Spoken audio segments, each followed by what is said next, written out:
Shalom, everybody. Thank y'all for coming and being a part of this Prophecy Vine calendar study.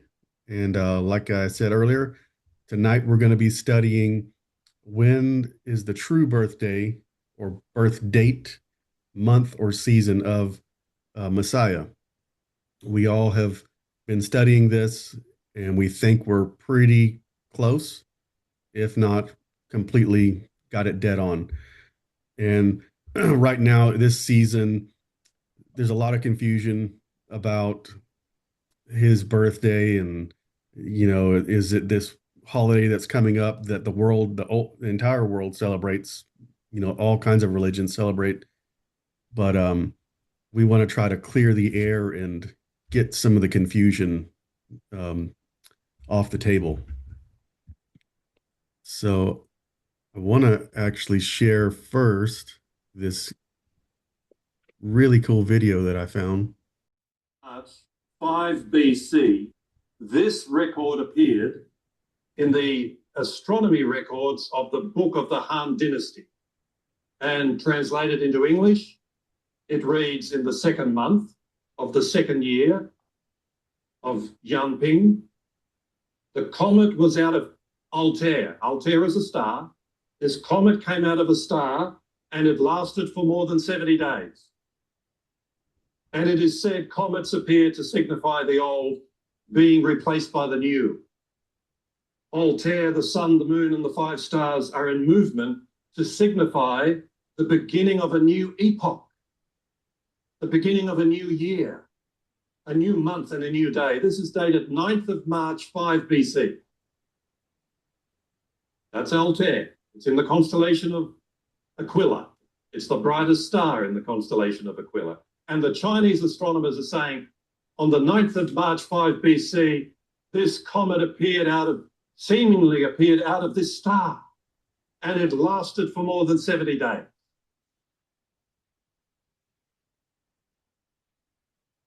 The appearance of this comet undoubtedly symbolizes change, they said. The extended appearance of the comet for more than 70 days indicates that this is of great importance, and there's the reference on the screen. The Bible says the wise men who came to visit Jesus Christ, who was to be born in Bethlehem, they said, we've seen his star in the east, and we've come to worship him. The wise men thought it was a star. The Chinese astronomers, who knew nothing about this, thought it was a comet. To them, it looked like a comet. To the wise men, it looked like a star. This record is dated 31 AD, and it's in the history of the latter Han Dynasty, and there's the reference. And it says, summer, 4th month of the year on the day of Ren Wu, the imperial edict reads, yin and yang have mistakenly switched, and the sun and the moon were eclipsed. The signs of all, the sins of all the people are now on one man. Pardon is proclaimed to all under heaven. They knew nothing about Jesus, and this is dated 31 AD. They knew nothing about Jesus Christ, but in their soul, in their spirit, they felt that this sudden eclipse of the sun unexpectedly meant that the sins of people were pardoned and had been placed on one man. That's amazing, isn't it? And then it goes on to say the eclipse on the day of Gui Hai, man from heaven died. How did the Chinese people know this? There in China, Jesus Christ was being crucified in Jerusalem. They knew nothing about it. But in their records, when they saw this eclipse, these imperial astronomers wrote, man from heaven has died. Then 3 days later, there was a halo around the sun, 360-degree rainbow halo, 3 days later. during the reign of Emperor Guangwu on the day of Bin Ying of the 4th month of Yanwu. A halo, a rainbow, encircled the sun 3 days later. So, folks, here is the resurrection of Jesus Christ. They didn't know what they were writing. They were simply recording what they saw, not knowing what it meant.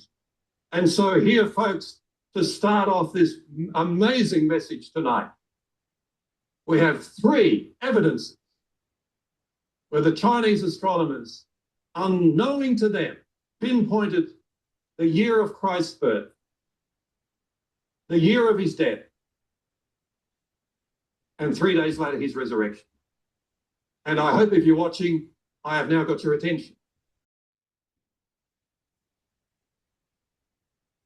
So I thought that was really cool. And if the Chinese astronomers can do it, so can we, right? That's what we're going to attempt. Are we seeing the whiteboard? Yes. Yes. So shalom, Yes. everyone. We're on the 22nd day of the 9th month, year 1 of the priestly courses. Yakim is the priestly course. So tonight, we're going to try to find out when was Messiah born. And the scriptures that we have, the best ones that pinpoint this date are in Luke 1 and 2. So it says, there was in the days of Herod, the king of Judea, a certain priest named Zacharias of the course of Abia, and his wife was of the daughters of Aaron, and her name was Elizabeth. So right off the bat, we have something to pinpoint. We have the course of Abia. Now, we know that there's 24 courses, and there's 6 years. So if you multiply the 52 weeks in a year, you divide so that's 52 weeks times 6 gets you 52. 312. Yeah, get you 312. And then you divide that by the courses. So there's 13 times where Abia could have appeared within the 6 years, right? Yes, each family serves 13 weeks out of the 6-year course, Okay. but not at the same time. Math is not my strong suit, as you can tell. But patterns are, and pattern recognition. So there's only 13 places where we could tie in Abia and try to find out this date. And so if we read more of Luke, we see, and it came to pass that while he executed the priest's office before Elohim in the order of his course, and there appeared to him the angel of Yahuwah standing on the right side of the altar of the incense. But the angel said to him, fear not, Zechariah, for your prayer is heard, and your wife Elizabeth shall bear you a son, and you shall call his name John. And I like what Eddie teaches. He's like, when was the last time an angel appeared to you and told you to name your kid? So this right here is really important. And so we see further in Luke, and behold, even your relative Elizabeth has also conceived a son. So this is the angel talking to Mary in her old age, and she who was called barren is now in her 6th month. So now we have another date. We have the course of Abia. Now we can plus 6 months to when Mary was given the message. And then you can add 9 months to that for the gestation period to get Messiah born. I think that's like Shavuot, isn't it? We're going to figure that out. That's why we're here. Now that in the course, the 6-year course, the time that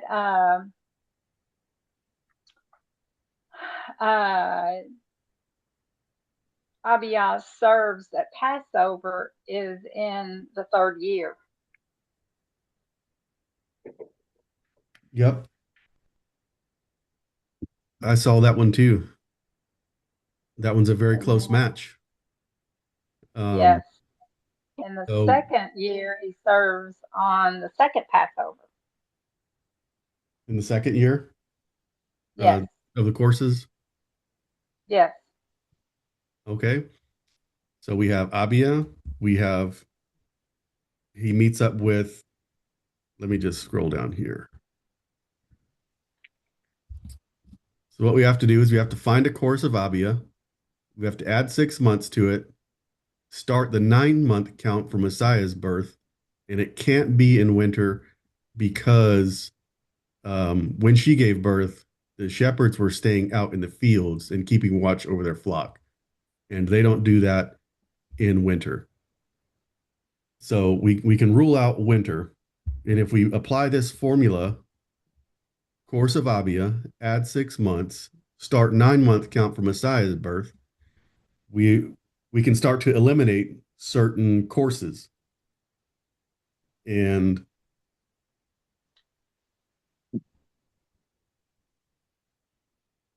now Gina has an article.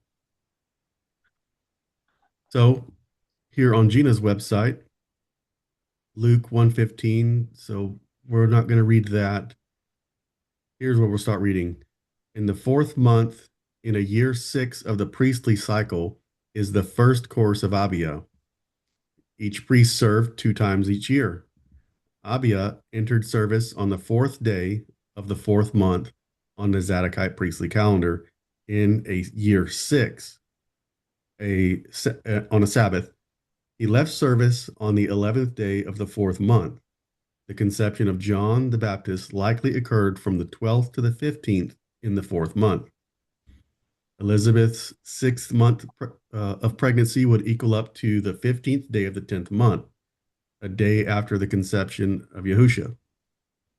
Mary's 40 weeks and the birth of Yahushua was most likely on the 15th day of the 7th month, which is the first day of the Feast of Tabernacles, and circumcised on the last great day called the 8th day.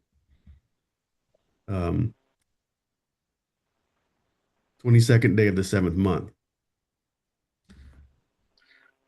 Gina, what say you? Is this still true? Are we holding true to this? I do, because I did a lot of historical look up from Luke 3:1 after watching John tell me that John the Baptist baptized the Messiah in 27 AD. So then I looked up when was the 15th year of Caesar, right? Okay. And that was, like he said, the 27th Common Era. So then there's other factors about when Harold died that I factored in. And the only thing is I had the Messiah's birth in 06, because that's what most of the historians say. And they go by Josephus that says there was a eclipse in the year in that year of 4 BC. Well, Herod could not have died in the same year that the Messiah was born, so Harold had to die in a different year. So Josephus also wrote a bunch of other timeline of Herod, and his timeline from the rest of Josephus records puts Harold dying in 1 BC. So, you know, he killed all the babies from 2 years and younger. So 06 was like way far off. And besides, for the Messiah to have been baptized at 30 years old in 27 AD, he had to have been born in 4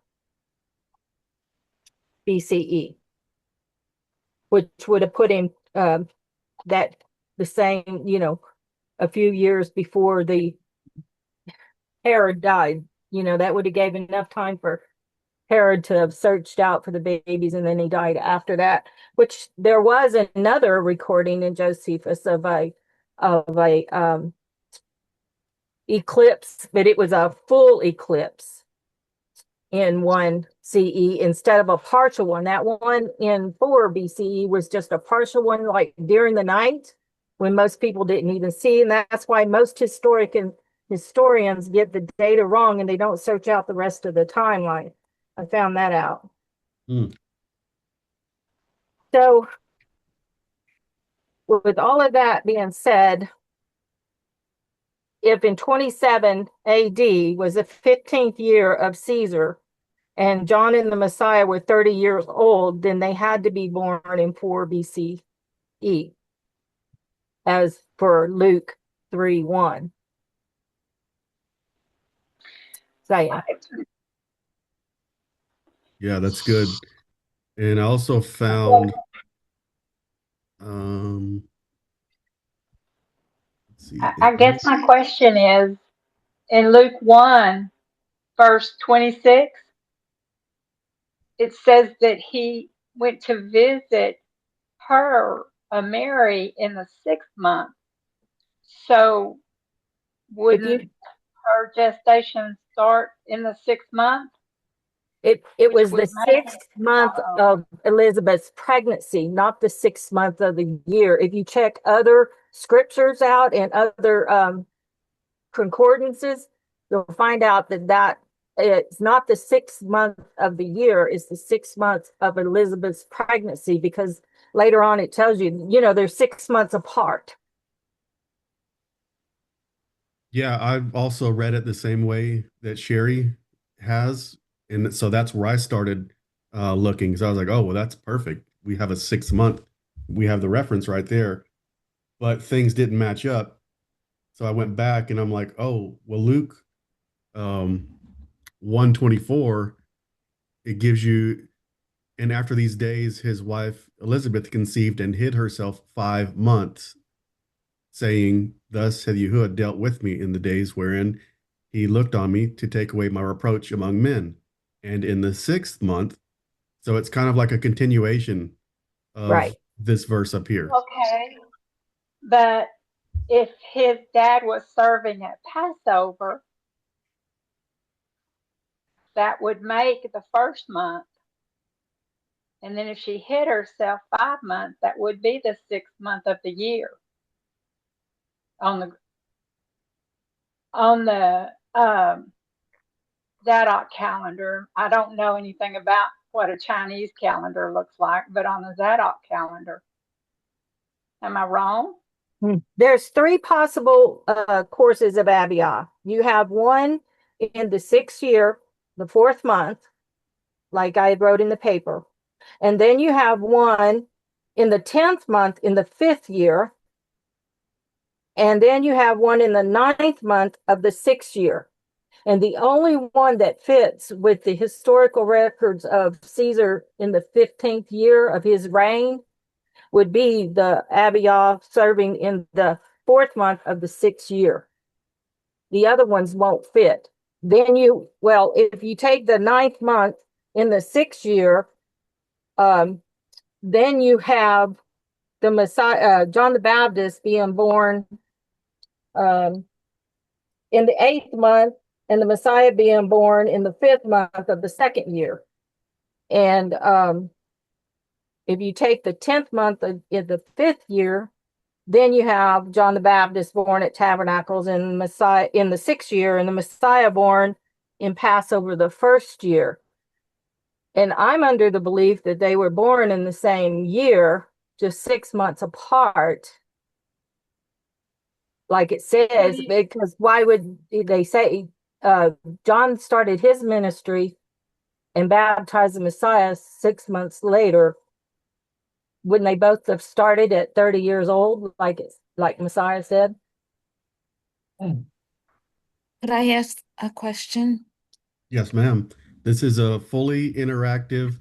You can ask any questions you want. Okay, 5 BC, when was the course of Abijah? Because I tend to think that it was the 6th month that Gabriel came to Mary. I know you can look at it different ways. It could be the 6 month of Elizabeth's pregnancy, but it doesn't really say that. It just says in the 6 month.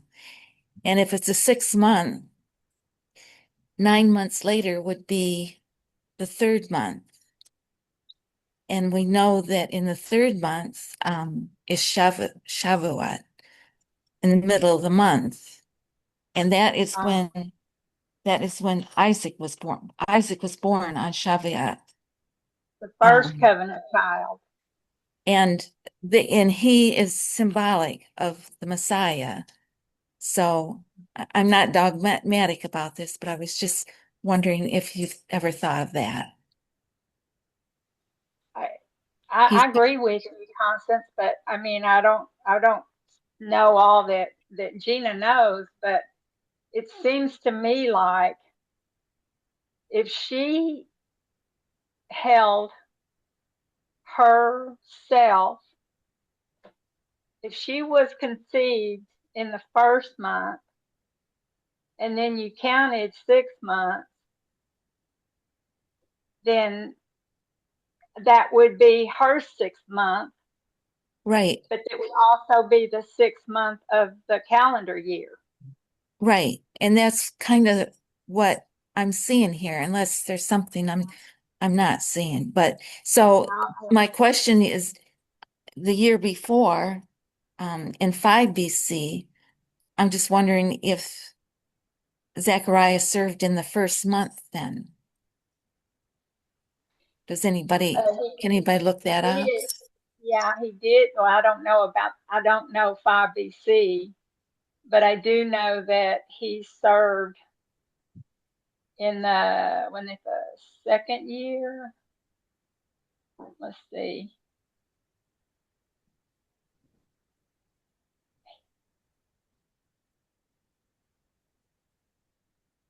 Let's see. First year.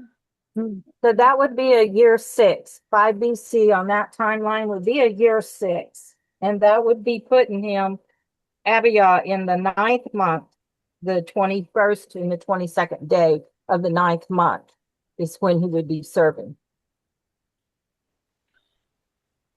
Okay, so I'm just throwing this out there. If he serves on the third year, on Passover in the first month, and she hides herself 5 months, and then we have the 6th month,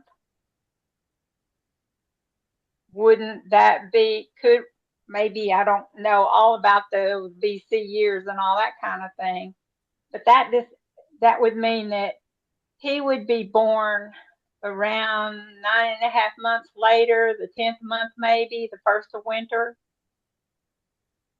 But We got to rule Yeshua out. being We, conceived in the 6th month, then you add 9 months to that, and you do have Shavuot. But And when we do, oh, go ahead. okay. Well, I agree. So far, this is great discussion, by the way. I do agree that it was Elizabeth's 6 month pregnancy and not the calendar month. And also, we know that when Miriam and Elizabeth met, and when the baby leaped in her womb, Elizabeth, of course, was filled with the Ruach HaKodesh. But let's look at Luke 156. It says, and Mary remained with her about 3 months and returned to her home. So there, that gives us another time. And then in Luke 2, verse 1, it says, in those days, a decree went out from Caesar Augustus that all the world should be registered. So has anybody done any research on that? yes, I found that they say it was either 4 or 5 BC, Okay, which matches up to the priestly courses that we've. right. Let me go back to that. Yeah, we got to keep this 15th year. It matches up to this right here. Yeah, Okay. see, and then 27 Yes. AD would have been the 15th year of Caesar's reign. Okay. So if you try to put it in a in a different year, then that won't match up with Luke 3:1 It or also with Herod's death, the death of the historical records of the death of Herod. I also think that something really important that we've recognized is things happening on the first priestly course cycle. So I don't believe Yahushua would have been born, at the third year or the sixth. I think it's Yah's ways are ordered, structured, and he's either going to be born uh, on tabernacles, like you've proposed, and I've looked at it, and it matches really well. Or Yes. Shavuot works also, but you have to not put the year in correctly. The priestly courses, you have to shift it backwards or forwards to where Messiah isn't being born on a Gamul cycle. Yeah. Yeah. But it does work. Shavuot works, but it doesn't allow Messiah to be born on a Gamul year, which And it I agree, brother. it's and it messes up the historical records. Like I found out with John. I was very blessed to listen to John and his timeline because I had him born in '06, and that does not line up. '04 does. And I've got a lot of papers I've printed out on the historical records from Josephus and stuff that proves that the people say in '06 is not, they didn't take into account all the records. They just went off of a one little record. And I could So, read that to you if you wanted me go to. ahead. Huh? Go ahead, sister. Yes. Okay. So Josephus says Harold became king of Judea 27 years after Galilee was captured by Pompey in 63 BCE. That would indicate that Harold became king of Judea in 36 BCE. Josephus says Harold died 34 years after becoming king of Judea. That places his death in 2 BC. If Josephus started counting Harold's reign from first regional year rather than his accession year, that would place his death a year later in 1 BC, which we are then told there is a complete eclipse in that year at that time. And that's what Josephus records, if there was an eclipse, prior to his death. So there's a lot more. I got paper after paper. I'm not a history person, but I come to learn to be one after John showed me I had the '06 wrong. I've been looking up all kinds of history.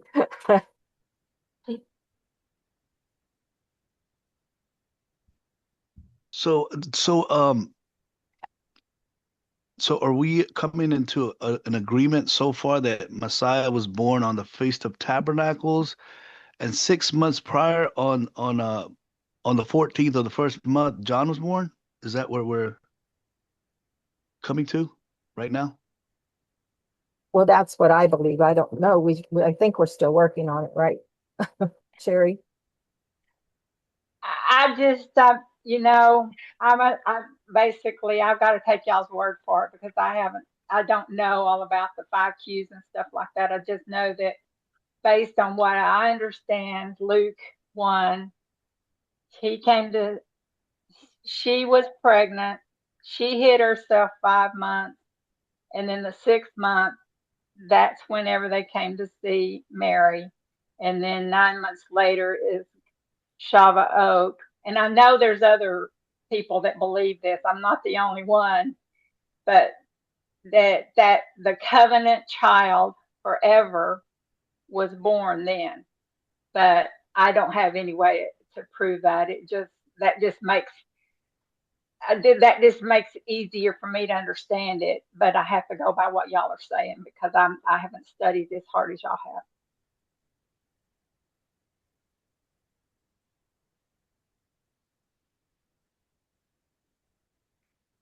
Well, there's some some pretty interesting facts of them being born under what priest and the name meanings, if you want to Yes. know that. Right? Yes. So John was born the first year of the priestly course of Gamal at Passover under the priest of Messiah, meaning Yah has gathered and rescued us. That puts Messiah born in the first priestly course of Gamal 6 months after John under the priest Jedediah, meaning Yah does see and know.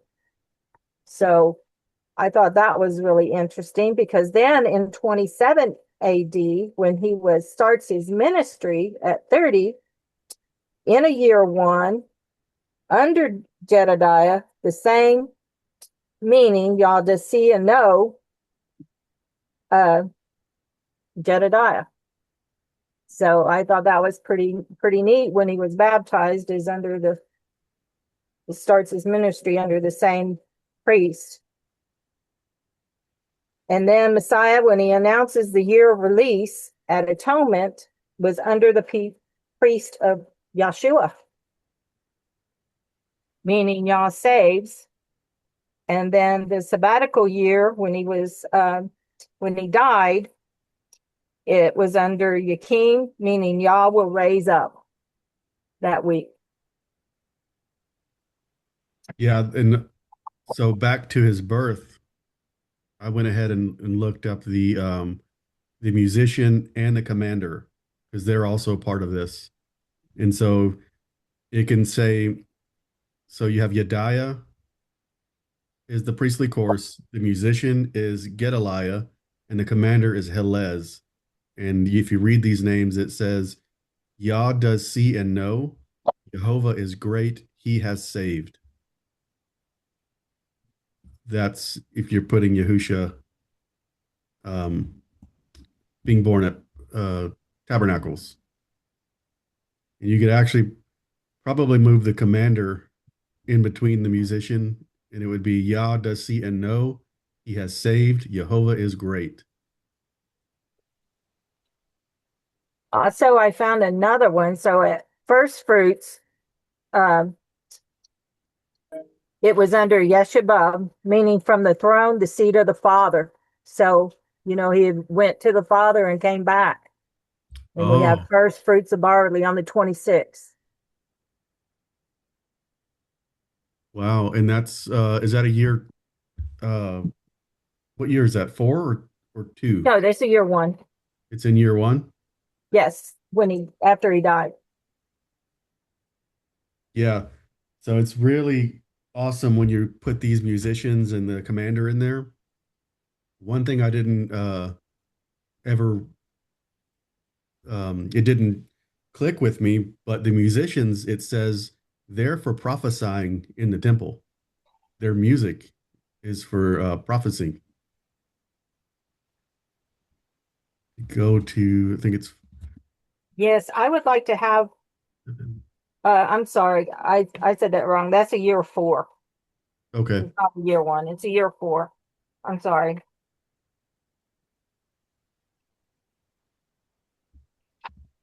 Yeah, year four.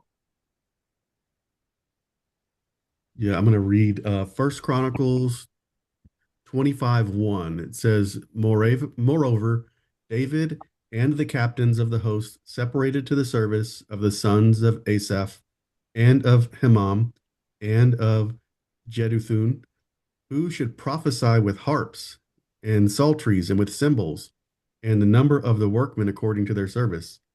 So they're prophesying with these harps and these musical instruments. And so you said that was a year four, right, Gina? Yes, I'm sorry. Yes, that was Shechaniah in 030, 30, year four.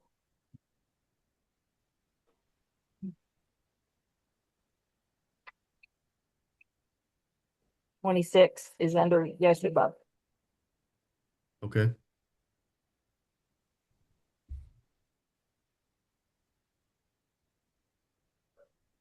Yes, it is. I would like to have the list of those musician name meetings, Robert. Yeah, I mean, just go to Is it in uh, the, First Chronicles 25. We'll give you the musicians, okay. uh, and then 27 gives you the guards or the commanders of the army. There's 12 of them. There's And then you 20. just looked up the meanings yourself. Yep, yep. Just in the Blue Letter Bible. Oh, okay. So they would serve for a whole month instead of A just guard or a commander. rotating. Yeah, a commander was a whole month. Musicians, I believe the musicians were 24, just like the priestly courses. Yeah, 3 and 20. Yep. And there. Yeah, the 4th and 20th was Messiah. We should put out a paper on all those name meanings. Yep. Yeah, they definitely need to be studied. Added in with all this, It yes, needs to be added, it needs to be studied really deep because they tell a story. really. And even So you think they would be in line then with Zadok, yes. like if Yeah, it would First Lot be yes, the does go to? same. That's the way I see it anyway. Um, I see Solomon naming them all out, or King David, and I don't see him like kind of mixing that. The one when it says the first came for this guy, I believe it was, the same as Jehoram is number one, Yediah is number two. I'm pretty sure the musicians follow that same suit. First Lot to Asaph, for Asaph to Joseph, the second to Gedaliah.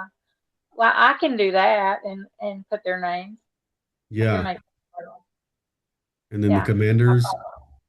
Also, yeah. if you put, But they would be 12, the commanders. So it would just, we could put it on the calendar monthly. mhm. Okay, can do that. And also if you put Messiah being born on the first day of tabernacles, it's also on the fourth day of the week, and that is, the number four is Dalet, or Dalet is the number four, and Dalet is the door. And Yahushua says, "I am the door."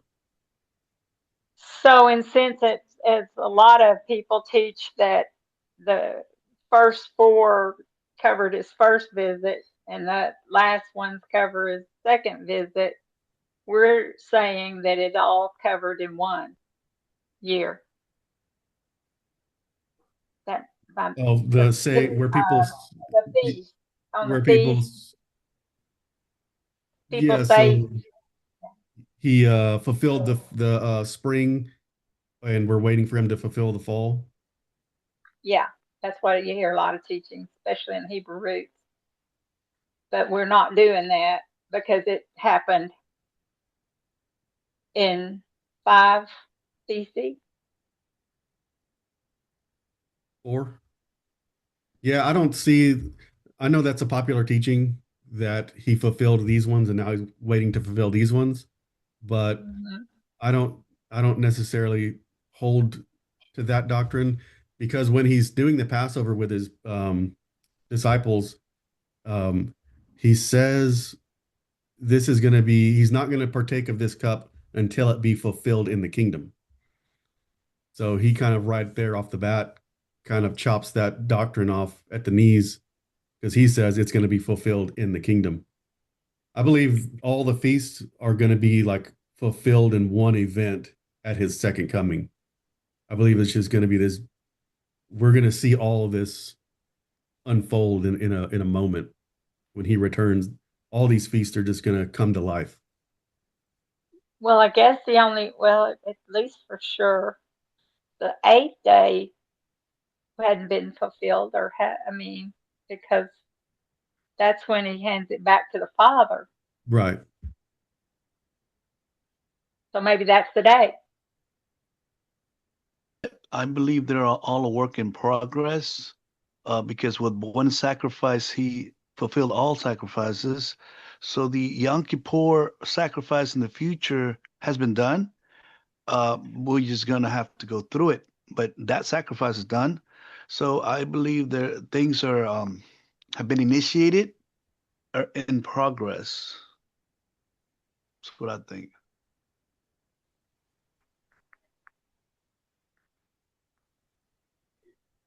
Anybody have any questions or have anything you'd like to add or say? Are you familiar with the book of Jubilees? Yes. You read that? Uh, Yes. it's in Jubilees that it tells us when Isaac was born in chapter 16. And did you know that Judah was born on Shavuot as well? Yes. The Yes. 15th of the third month. That's just interesting. Yes. Maybe another hint, but I don't think we're going to really get a definite answer. Yeah. So this document um, that Gina put together, she verified all the events. So that in red is the BC dates. Over here on the left side, these are the count of the Jubilee cycle. You got 1 through 50, and then the priestly courses with Gamul and Shechaniah. But this is 6 years: 1, 2, 3, 4, 5, 6. So using the priestly courses and anchoring it to 2019, she just made this document and built it back.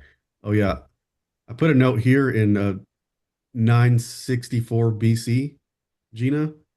I'm pretty sure that's First Kings 8. Take a note and maybe see if that's correct. But I'm pretty sure that's when the courses were named out and put into effect. Check that out for me. Um, so yeah, Gina kept having trouble with the dates that were given. Um, so she was like, "Well, let's just see if this lines up with the Book of Jubilees." And sure enough, things started matching. And I don't know if you saw the latest one of the latest videos where I kind of put together that this is when Moshe entered or returned to Egypt. They traveled to Mount Sinai.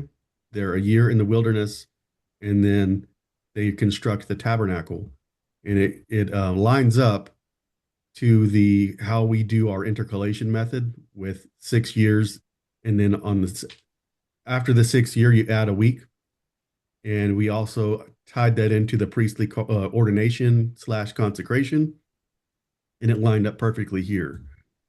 And yeah, just things kept on matching up, and to where she got it all the way back to creation. And lo and behold, it began with Gamul as she ran it backwards. And yeah, Jubilees has been a wealth. It's been a blessing to this study and the priestly courses in 2019. Yet 1 Kings 8 is about Solomon's benediction whenever he uh, on the first temple. That's what you're talking about? Yeah, I was trying to place it in time, like what year BC was that? Oh. And I'm pretty sure this is it, the 964, and it would make sense that it would be on a Gamul.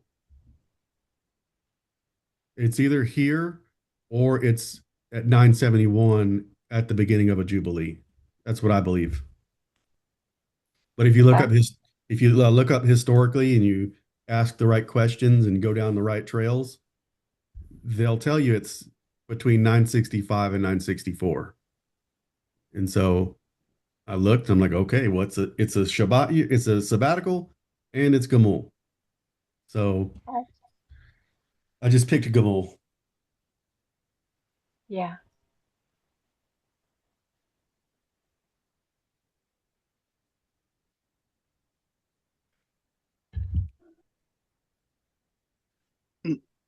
That's interesting because to me, if I may add, is that because when Solomon was like here in First Kings 8 on Gamul, the King of Kings was born on that same priestly cycle, Gamul. So I think it's very Father does everything in patterns. Yeah. Yeah. Yeah, and Gamul means reward, right? So that would be a really good, Reward. He's our reward. He's our yeah. inheritance. Weaned are rewarded.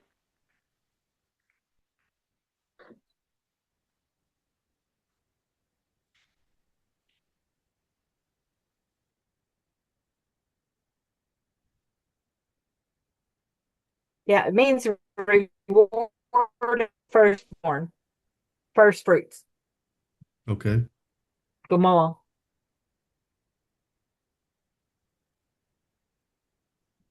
So what does Gamal mean? The reward of the firstborn, the first fruits. Okay. That's interesting.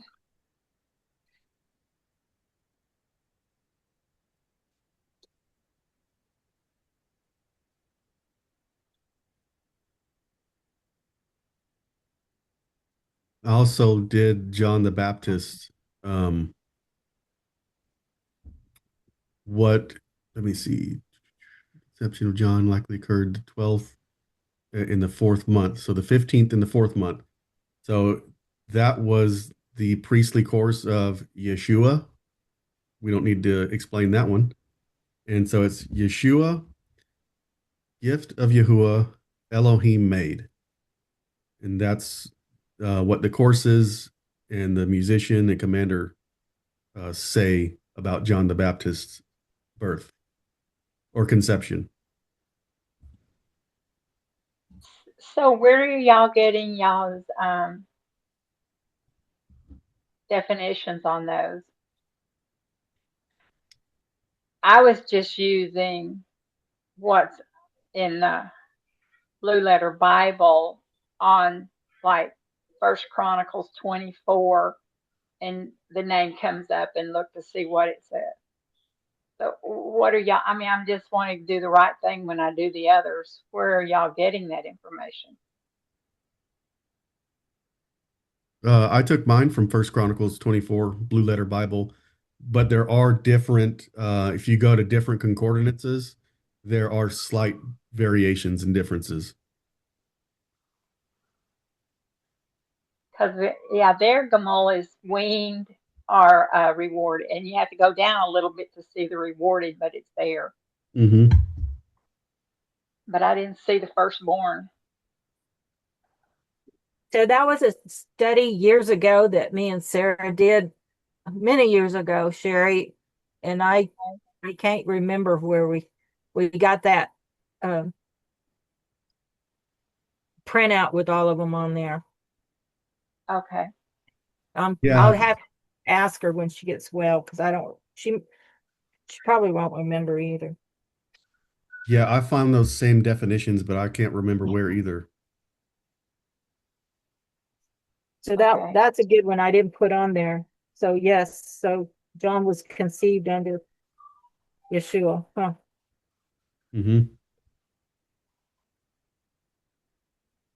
So for my notes, I'm way backtracking, but you had mentioned you had looked at the 6th year, first month, 5th year, 10th month, and 6th year, fourth month. Did I have those notes right?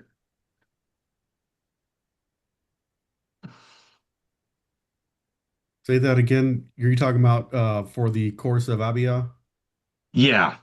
I was just making sure I had my notes there right. It might have been Gina that was saying that. It was one of you guys Yeah, I that had looked through all mentioned. of them, but I didn't take. I started taking notes, but then as I was like, just really knocking them down and saying, okay, this one can't be it. This one can't be it.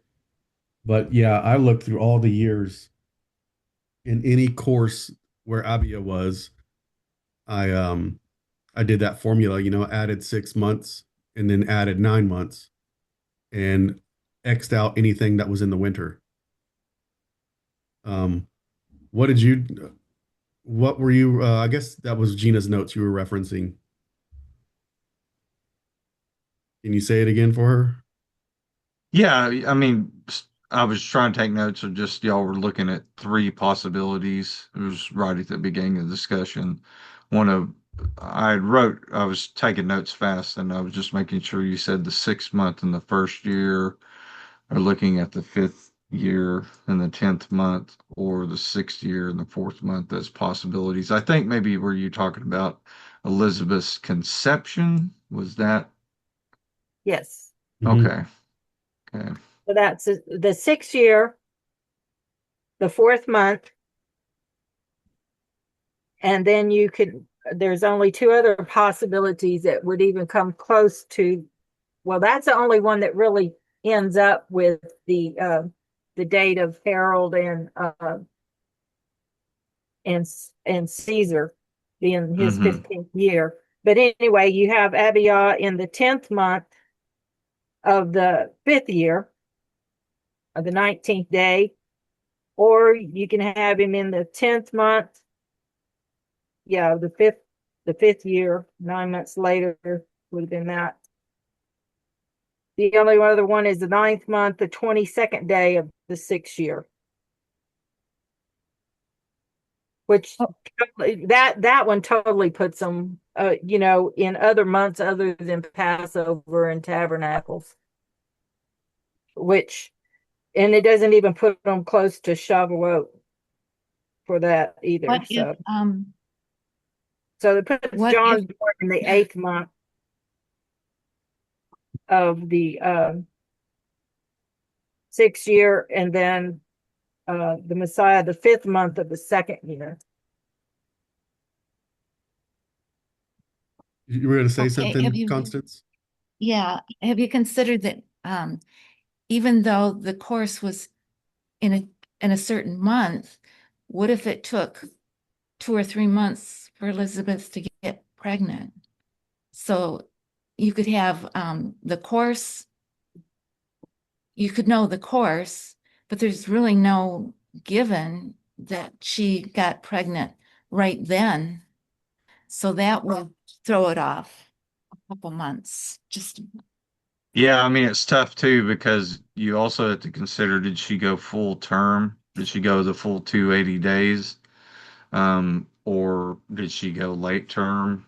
Could she be early term? I mean, back in those days, it wouldn't even be notable because it might not even been considered an abnormal pregnancy unless it was, drastically early.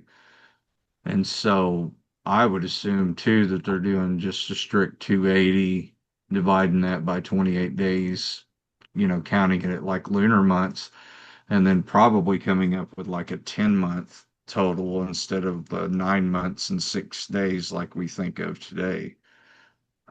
So I would consider that in your calculations, even if you do the 9 months today, like we think it's actually more than 9 months. It's actually 9 months and, a week. In Uh, Luke chapter 1, 23 and 24, it says that his service was completed and he went away to his house. And after those days, his wife conceived and she hid herself for 5 months.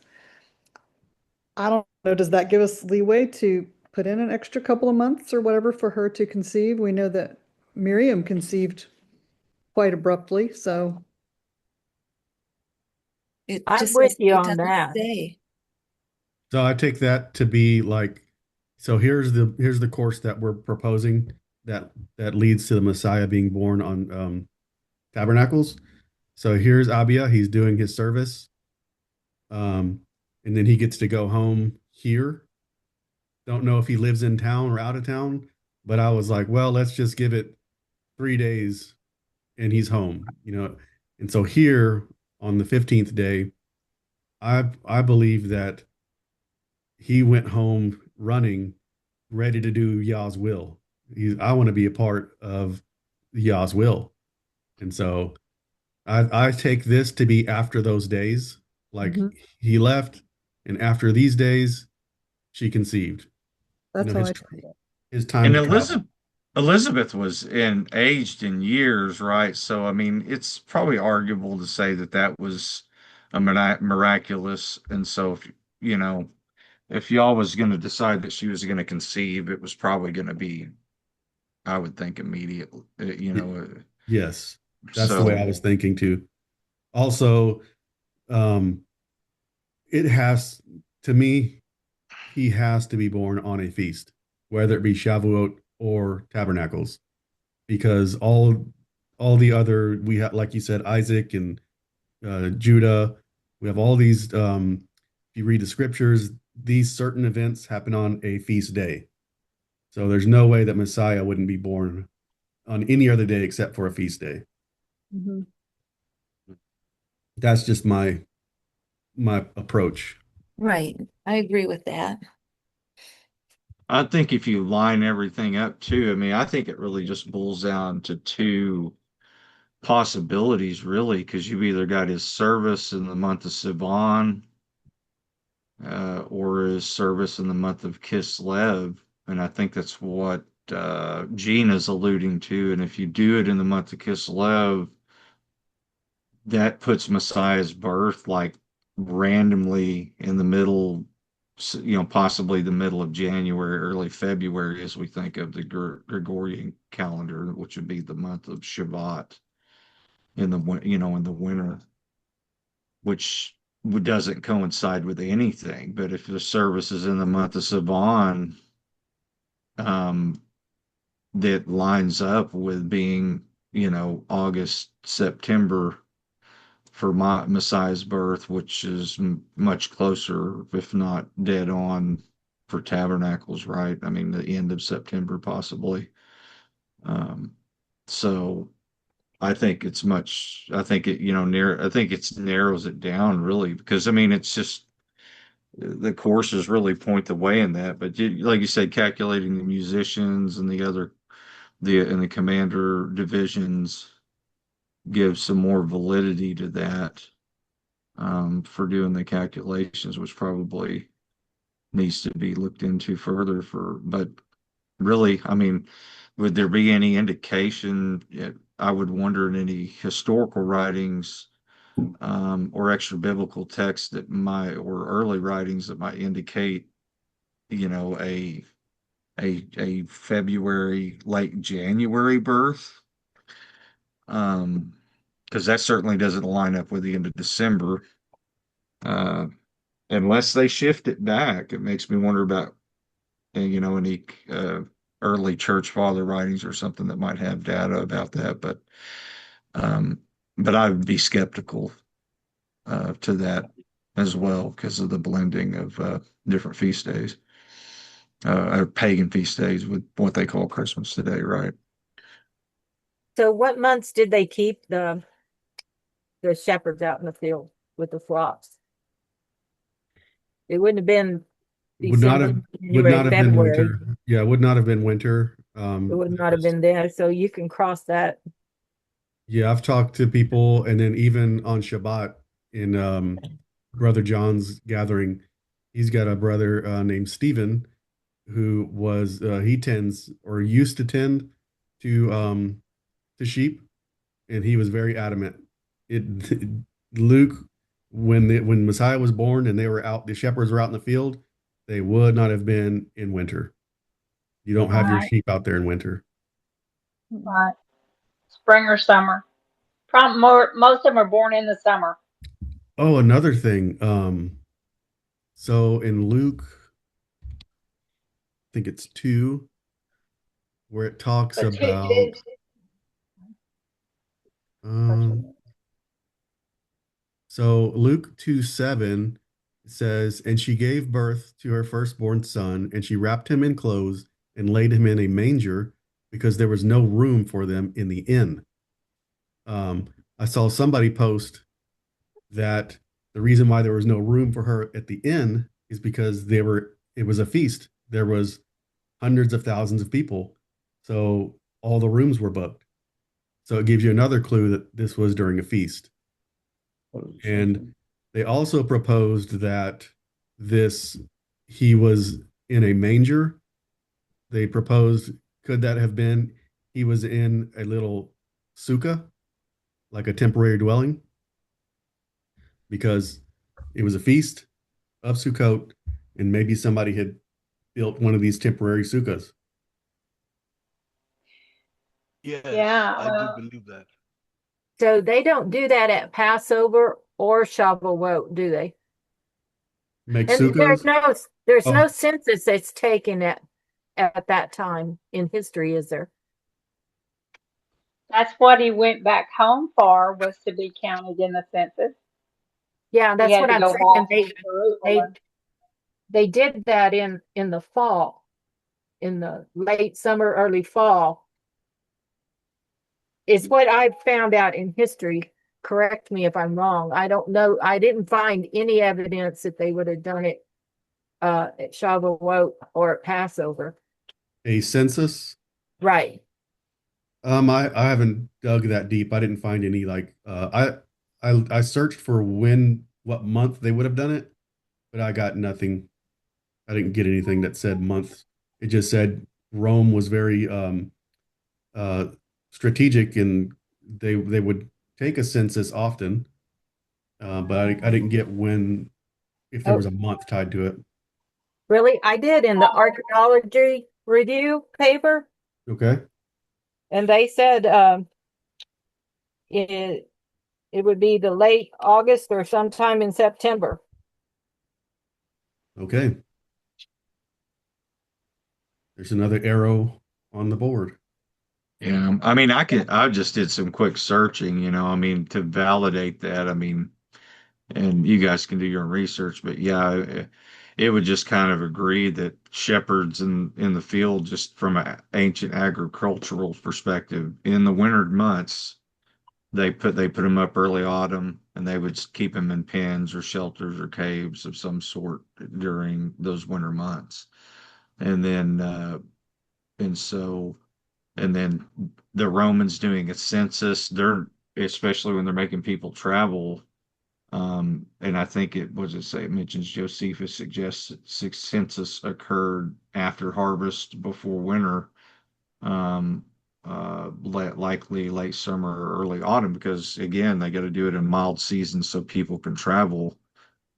So all of those are, I mean, because I mean that's the whole thing, right? About kind of trying to exegete even the whole study here, is because you have to keep things sort of in context and common sense with the way that you know the world works and the seasons work. So yeah, I'm like you. More evidence points toward it being the end of September during that cycle for in alignment with Sukkot, with tabernacles.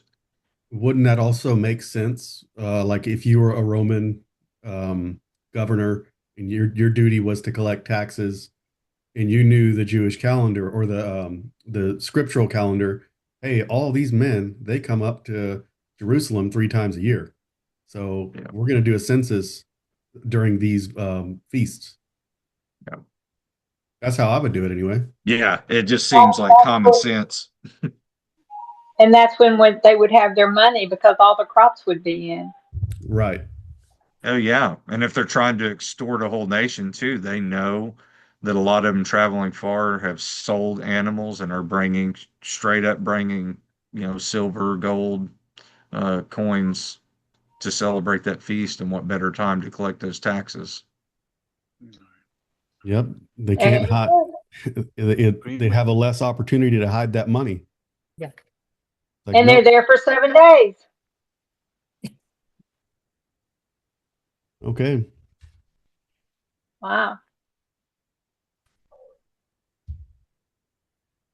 Cool This is why cat I ninja. like this calendar. Yeah. Reckoning, because looking at it deeper, um, it, and getting all of these other elements of scripture to line up just gives so much validation, and it's not arbitrary with when barley ripens and other nonsensical things. This is very measurable, which Yah is not the author of confusion. Hmm.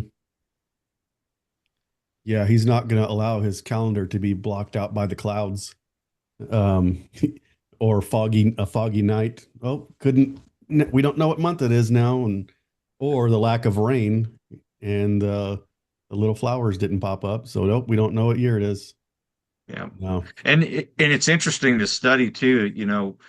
considering even just when the year begins itself, at the height of the expansion of all the tribes of Israel and their territories, if you're in the farthest reaches of the territories, I mean, you can look that up and do the math. It may take people as much as 20, possibly, 30 days to travel to Jerusalem. So this all had to be very preemptively calculable, Hmm. not just waiting to see some, because then they would never make it in time. It's Right. just too far traveling by foot or by donkey or with a cart or who knows what else. Very good point. Yes, that's a great point, Brother Jay. I agree with you there, because there was Yahudim Jews from all over that were dispersed, just like they came in Acts 2. They were from everywhere, and so it did take time. And like uh, we were saying, it we need to consider that they didn't have cars, and the weather and the terrain that they had. It was harsh.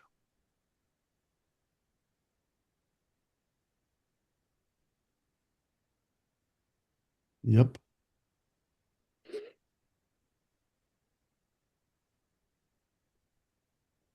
Well, this is good. You guys have did great work. Thank you. I didn't realize Gina had already put that thing out in April. I was like, oh, she's already done the homework. Let me go Reinventing test. the wheel. Yeah, let me go test it. And then I found other people's ideas, tested them, and some people are very confusing with the things that they've put forward. But this is very cut and dried. Works, makes sense. Um, and like we've been studying and seeing all these events happen on Gamul, a year one. I believe Messiah would have to have been born on year one, and he would have had to have been born on a feast. And then the rest is just plug and play, put the elements where they go. And it fell out on tabernacles. That's the way I see it.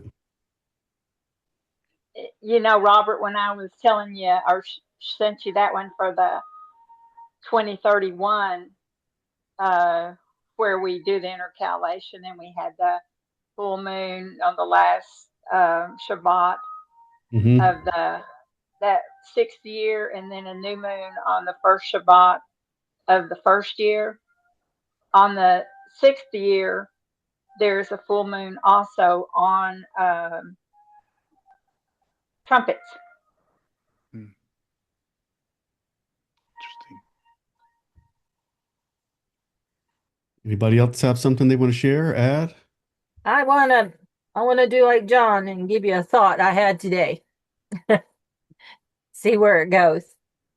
So I was thinking today, because I'm doing all this work on the constellations and everything, right?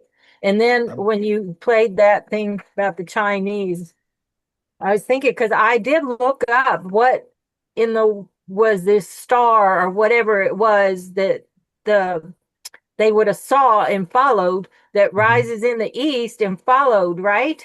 Hmm. So what would rise in the east? And it took them more than one day to get there, right? Hmm. So they had to travel for a while and they had to follow this every night. They seen it rise in the east.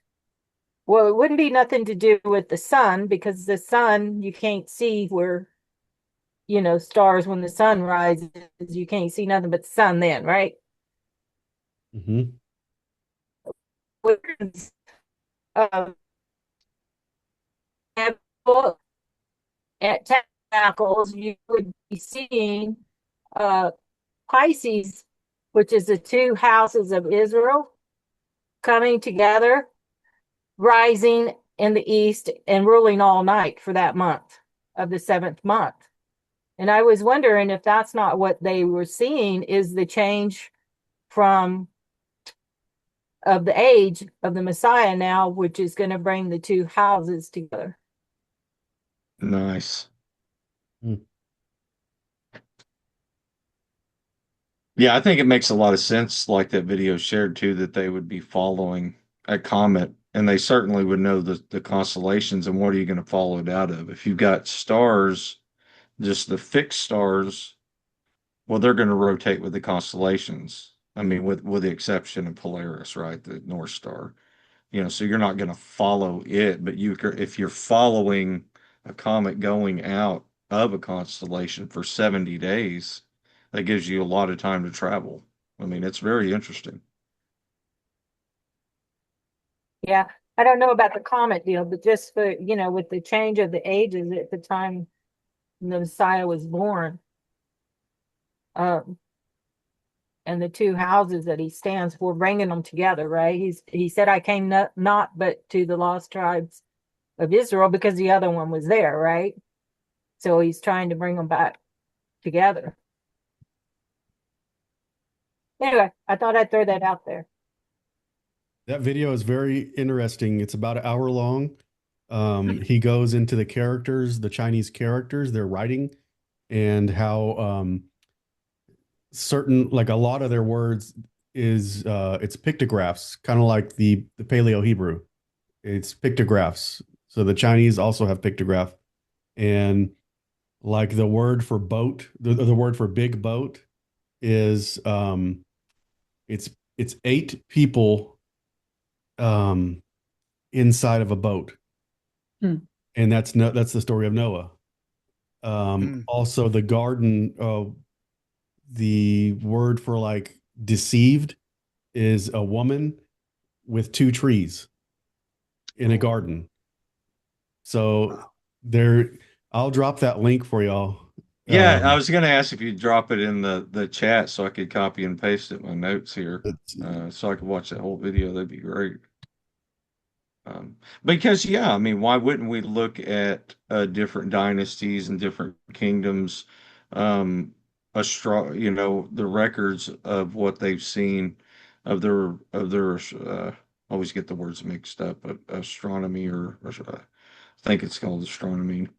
But that what they recorded, because I mean, it's just like today we look at secular people's observations of when they saw things or took pictures of the stars or different comets. So, you know, um, good historical data is good historical data, regardless if it's from a Hebrew source, because they're all looking at the same sky, you know. Yeah, another thing from that video, they didn't always have these like Buddhist and Taoist, Confucius religions. They their uh, their most primitive religion, they worshiped one God. And it wasn't until it's an earlier thing or later thing whenever they started worshiping all these different idols. And they also used to gather at an altar once a year. All the Chinese would gather to this one place, and there was an altar, and they made sacrifice. Yes. He Brother, can postulates I that add that's something? yes. Okay, so this is interesting because I went to Phoenix and that's where Brother Steven's at, and that's how I met him. They invited me to go over there, and we did an immersion. And there was a gentleman from China, and we started talking and about this particular topic. So the name of Yahuwah was actually pronounced in China. That was the Elohim they were worshiping. So, and I didn't Nice. know that. And this is very interesting. So this is why you're seeing, and they're saying a lot of correlations with the scriptures, like with their characters and all that, Mhm. is because the Elohim they used to worship was Yahuwah.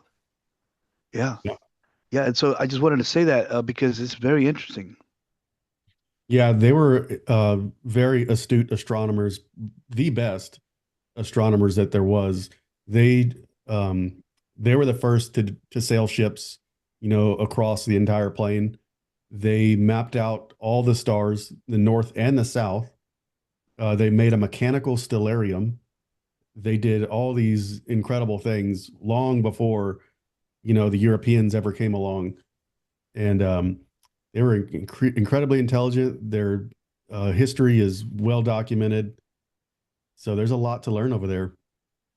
Maybe that's why we're always taught to, fear them and they're the enemy. And oh, China's coming to kill us. They always make these enemies, but really, we need to unite. We need to have unity among mankind, and then all this information it'll just be right here in one source.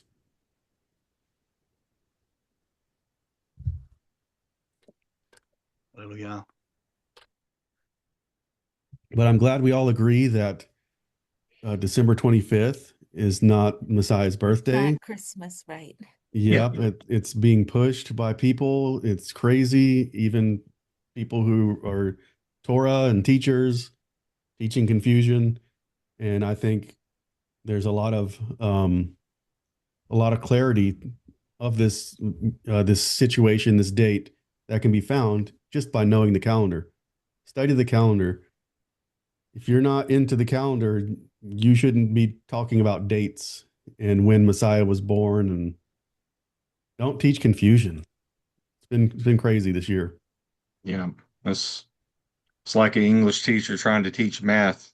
Right. They really should stick to their spiritual gifts in that regard, or it will cause confusion. Because like I said, I mean, even when you look at if it was his second course, it puts it in the end of January or sometime in February. It's not even close to December. So I just, yeah, there's, I just don't see how there's any way, based on what we see in scripture, that it could be December, the end of December, you know. Agreed. Agree. Have I you would looked like to in? add something too. Yes, sir. Anytime. Well, also, as you were saying, brother, I want to come back on that. Is that there's others that teach that Hanukkah could be his birth, and that's wrong too. Very wrong. Teaching that he was complacent with the celebration of Hanukkah going on, or actually there doing it, is you're completely, you don't understand the history of what took place in the event where the Maccabees had their revolution, they took over, and then they ousted the rightful high priest, and then he was murdered. Like, Hanukkah would be a great celebration if the Maccabees had invited Onias back. He said, "Hey, come back. They're all gone. We need you, the rightful high priest, and your sons to cleanse the temple." And then there would have been a 7-day consecration. It would have been right, but it wasn't. It really looks more like a coup. It really looks like they were in co- in cahoots with the Seleucids to take over. What it looks more like. Yes, what you just said is pretty much in line with Ezra when Artaxerxes gave the decree to rebuild the temple. There was other Jews there, other Yahudim there, and they said we need to get those out of there. They are enemies. They're going to cause trouble. So Artaxerxes stopped what they were doing, and then Ezra and Nehemiah were sent to go in.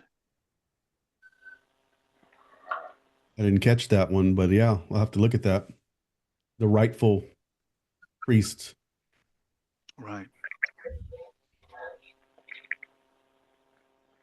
Yeah, I stopped doing Hanukkah as soon as I learned that history. And really, it just didn't really make sense to me having a night. It to me, it desecrated the menorah. You're adding to the menorah now. Like, no, let's not do that.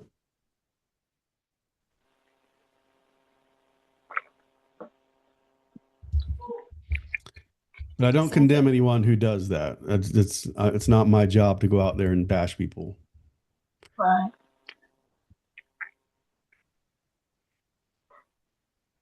Well, hallelujah. We've had a good study, y'all. Okay. I was just reading another thing, just a side note about date calculations. And this was saying that regarding either 4 BC or 5 BC, that there's two ways of calculating. There's inclusive and exclusive. Basically, the decision on whether or not there is a year zero or if it just started on one. So that might just be something to consider when you're doing your math.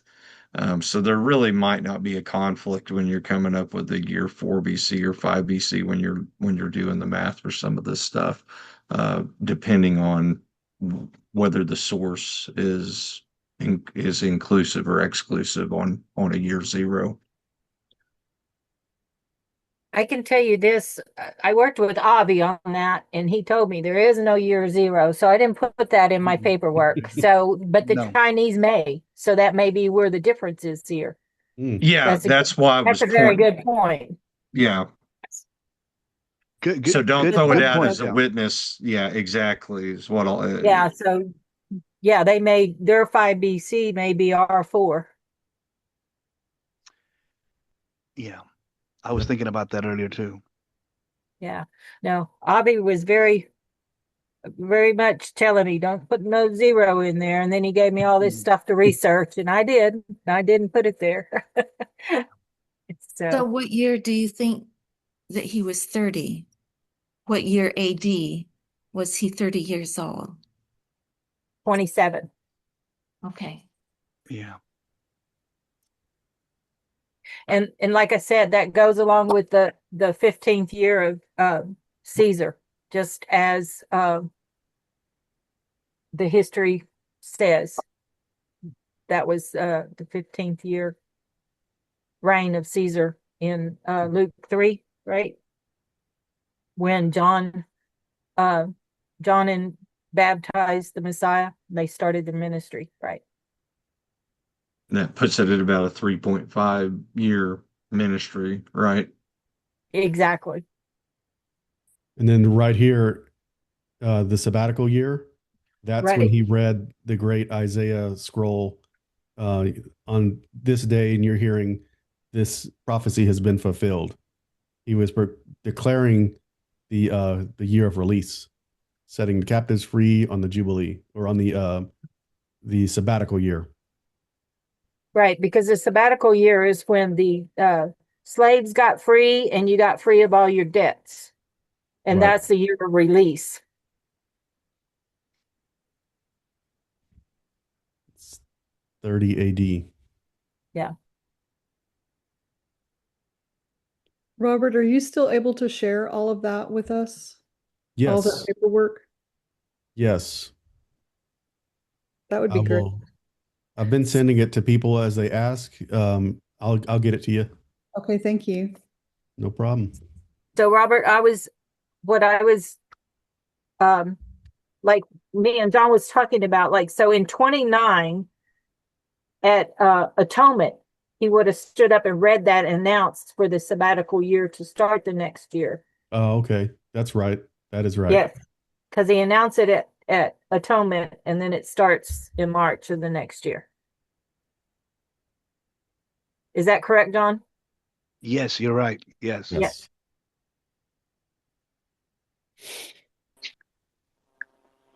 Yeah, our little gang worked on that one whole feast 1 year. Sabbaticals and Jubilee years. So Bree is asking us a question. Shalom, my connection is unstable. One question I have is, how do you decide when to start the new year? Is it always on a fourth day of the week? That is yes. After the spring equinox, that is a no. We don't use the equinox as much to govern the calendar. It's a witness, it's a sign. We have started using the priestly courses. So it'll always go 1, 2, 3, 4, 5, 6 years of 364 and no more. And then as that 6 year ends, we'll add the 7 day intercalation week, and that'll get us right back up to the head of the year. And we did witness this year happen. So let me get all the way to 2019. We anchored the calendar to 2019 based on a full moon on a day 4 on an equinox, and we tied that into the Dead Sea Scrolls. So we anchored the 6 year start here, and went 1, 2, 3, 4, 5, 6. And in 2024, I'm sorry, we added our week this year. I'm sorry, this year. And we got right back on the equinox, was on 3/19/2025. So the 6 years went, we added an intercalary week, and we're right back with the equinox here. So we didn't care about the equinox here, here, here, here, or here, but it was really good to see it here on the 2025. So that told us that we're on the right track, and we're just gonna keep doing 6 years of priestly courses, 364 no more.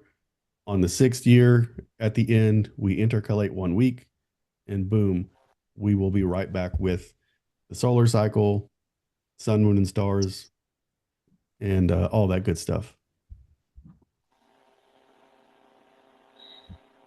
The next one will be on 2031, the next intercalation. Mm-hmm. And the year will start on 3/19. What's interesting is 2019 was the 70th Jubilee from when they entered to the Promised Land. Yes. So what year was the year that Yahushua died? You have 30 AD at the bottom of the page. Is that when you think he died? 40 years before the temple was destroyed? Let's go back up.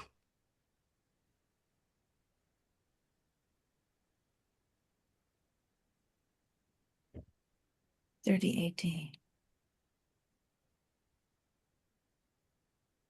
Yeah, it would have been 30. During the sabbatical year, the year of release, to start the year of release. Okay.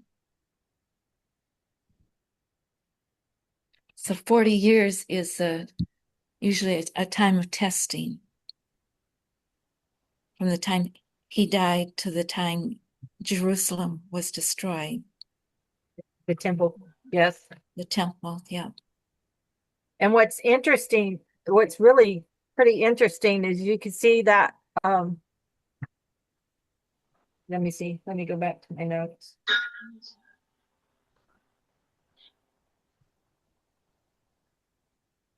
So the 40 Jubilees from 70 AD to 2030, that's what I was going to say, is both of them. The 70 AD was in the 12th year of a Jubilee cycle, and 2030 will be in a 12th year. And that will be 2,000 years since he died. Yeah. Not that 2030 is going to mean a whole lot, but I don't know. We can see John's timeline works on that. So have you gone all the way back to the year of creation for the Jubilees? I did, just following all I did was follow the pattern given in the Dead Sea Scrolls of these 6 Jubilee cycles and put the dates in and matched it and saw that it matched with the Book of Jubilees. And then I just kept going back. If you try to go back any more Jubilee cycles, if you try to go back another 6 sets of Jubilee cycles, 294 years, then you're way past any 4,000 years. So what Jubilee? Or even we'd be way past even 6,000 years right now for the world. So what Jubilee are we in now? We started in 2019. It started the 121st. It won't be complete until 2068. All right, you guys, it's almost 9 o'clock. I think we put in some good work. I think we found out some good things. I pray everyone's been edified and has grown in their wisdom and knowledge. And just thank you all for coming and sharing what you got. If you want to say something or add something, go right ahead. Feel free. Otherwise, we'll go ahead and wrap it up. Thanks for getting it scheduled, Robert. It was a good meeting and fellowship. Not a problem. Yeah, this was really good. Thank you. Yeah, thank you for inviting me, and I'm grateful to find people that I'm on the same page with as far as a lot of things. Great. Thank you for helping me to understand where we think better instead of just, maybe I didn't read it right. I need to read better. That's what I had to do. Me too. Shalom, everyone.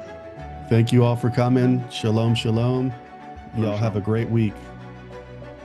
Nice to see you, Jay, again. Nice to see you, Sister Sherry, and Loren and Gina. Nice to see you guys. Bye-bye, y'all.